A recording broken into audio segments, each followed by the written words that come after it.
Good morning, I'm Andy Guevara. Hello, I'm John Potter, and kind of exciting in the 7-day forecast, which you'll see later, Christmas Eve is finally there.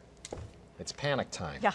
But not with the weather. It's not that bad. Hi, Jeff. Yeah, getting down to the wire out there. Good morning, John and Andy. We're doing pretty good for us. The weather for us today, it's not going to be too bad out there. Kind of like yesterday, partly cloudy skies. Our temperatures will be right around 50 degrees by this afternoon. Taking a look out there right now, we do have a green burn code. You may want to crank up that fireplace, get that morning chill out of the air. It's at 32 degrees here in Reno with calm winds. Colder out in Lovelock, 29 for you, 27 in Winnemucca and Elko, 30 degrees at South Lake Tahoe. Weak ridge of high pressure will keep us dry today. We will see partly sunny skies by the afternoon, cloudy in the morning, a little bit of sunshine by the afternoon, but our next storm system is fast approaching, and we will see some more mountain snow showers by this time tomorrow morning, it looks like. Out there right now, it's quiet. No precipitation showing up on the radar, with the exception around the Elko area. Perhaps some light snow showers around there. Put this in the motion for you, our future satellite and radar. Again, a good day today, partly cloudy skies, but here's Thursday evening, late this evening into Friday morning. There's Friday morning. Notice another front moving on through. That'll give us another round of scattered snow showers up in the mountains. And then again by Saturday as well, Saturday morning, another one pushes on in. So your temperatures at 8 o'clock for the kids at the bus stop look like this, 32 degrees. Bundle up out there, but not a bad afternoon. Temperatures will be in the 40s at noon, 49 for the high today with partly sunny skies. We'll talk more about that 7-day forecast, including Christmas Eve and Christmas. I'll have that for you in just a few minutes. Let's get you caught up on that traffic with RJ. What's going on? Well, good morning, Jeff. Right now, we are doing great. There are no accidents or incidents to report. Looks like all of our highways and surface streets are traveling at top speeds. There is a report of a road hazard on the I-580 freeway southbound near Mount Rose Highway. Be aware of that if you're traveling through that area. Also, all of our mountain pass highways are open with no controls. That's your traffic. Now, speaking of the roadways, police are reminding both drivers and pedestrians right now, stay alert when on the roads at night. There's been another pedestrian hit by a car. This was a 13-year-old girl hit by a car while crossing the street last night. Take a look at our pinpoint map. We'll show you where this happened. Officers were called to the crosswalk on Silver Lake Road between Stead Boulevard and Silver Sky Parkway just after 5:30 last night. They tell us the 13-year-old girl was in the crosswalk crossing the street with friends when she was hit by the car. The teenager was taken to the hospital and is now in critical condition. The driver did stay on the scene and is cooperating. No charges as of yet. Reno police say drugs and alcohol are not a factor at this time. And we do have an update this morning on what investigators are calling a gang-related shooting that has now turned deadly. It happened Tuesday night just after 5 o'clock at an apartment complex on Manhattan Street. And that's where police found a man who's now been identified as 18-year-old Juan Jose Ramirez. He had multiple gunshot wounds. He was taken to Renown, where he later passed away. Police have spoken to several suspects, and they say arrests could be made soon. If you know anything, please call Secret Witness at 322-4900 or text your tip to 847-411. And this morning, the Nevada Highway Patrol's investigating the accident, a bad one, took the life of a Yerington man. The single vehicle crash happened at about 7 o'clock Monday night on State Route 208, that's south of Yerington.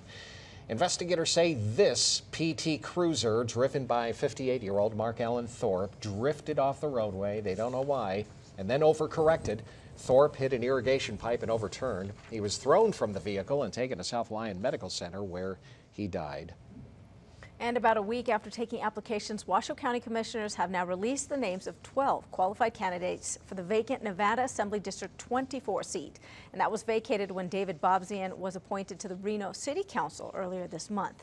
And these folks are, in alphabetical order, Ross Armstrong, Andrew Diss, Margaret Flint, Heather Golding, Michael Guss, Eric Holland. Also Amber Joyner, Glenn Miller, Stephanie Schoen, Brad Summerhill, Matthew Tuma, and Anne-Marie Vieira. If you'd like to read the applications for each of the candidates, you can head to KTVN.com and click on the blue News Links button. The County Board of Commissioners will post a final list of candidates to be interviewed next Tuesday. Well, check this out. Emergency responders around our area could soon be using drone technology. This is according to a plan revealed in a press conference. When people look at unmanned systems, there are always some skeptics. But when you demonstrate the ability to save time when saving a life, it's hard to argue that it's not an effective tool.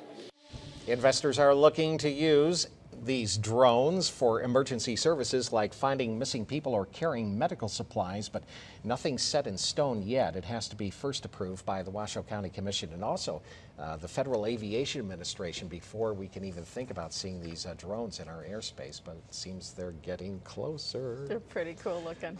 All right, and a story that we first told you about yesterday morning, Governor Sandoval has introduced a program. It's aimed at getting Nevadans outdoors, exploring our state parks, and it's called the State Parks Passport. And it encourages visitors and residents to visit Nevada's 23 state parks. The governor was at Spooner Summit yesterday afternoon. He became the first visitor to have his new passport stamped for that park. He says our state parks can help make lifelong memories. Thank you. I hiked here at Spooner Summit this summer with my son. I'll remember that as long as I live. I caught my first fish when I was a little boy out at Wild Horse, and I still remember that. And as I said, you won't remember that day in the office. You won't remember that day where you hung around the house, but you and your family will remember that day that you visited a Nevada State Park.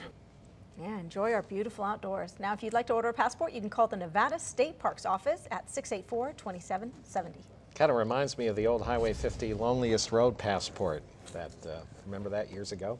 Looking around the nation, word that the U.S. is going to normalize diplomatic ties with Cuba after 54 cold years, sparking strong reaction all across the country. Oh boy. Now we do have more on this story. Landon Miller has been following it. He joins us live in the newsroom with more. Good morning, Landon. Hey, Landon. Hey, good morning, guys. Yes, a reaction has been widespread, including the nation's capital, where supporters are cheering a new beginning for the two nations, but at the same time, critics are lashing out against the deal. Across Washington and across the nation, there was nothing but joy over the release of American Alan Gross. After 5 years in a Cuban prison, Gross's first words to his daughters were, "I'm free." God bless you and thank you. It was crucial to my survival, knowing that I was not forgotten. His release comes as the White House renews diplomatic relations with Cuba, including building an embassy in Havana. I am convinced that through a policy of engagement, we can more effectively stand up for our values and help the Cuban people help themselves as they move into the 21st century. I'm just pleased that these actions have been taken. I think it will improve the lot of ordinary Cubans, and it's good for Americans as well. While many praise the move as a new beginning, others, including lawmakers of Cuban descent, remain opposed to warming relations with what they call a still brutal regime. It is a victory for the oppressive Cuban government, but a serious setback for the repressed Cuban people. The White House has conceded everything and gained little. Some Republicans are promising to do all they can to block the administration's moves, including holding back funding for a U.S. embassy in Cuba. And Cuban Americans will now be able to send more money to family in Cuba, while U.S. credit and debit cards will soon be accepted as well. But only Congress has the power to lift the long-standing travel ban on American citizens traveling to the nation. Covering the story live in the newsroom, Landon Miller, Channel 2 News.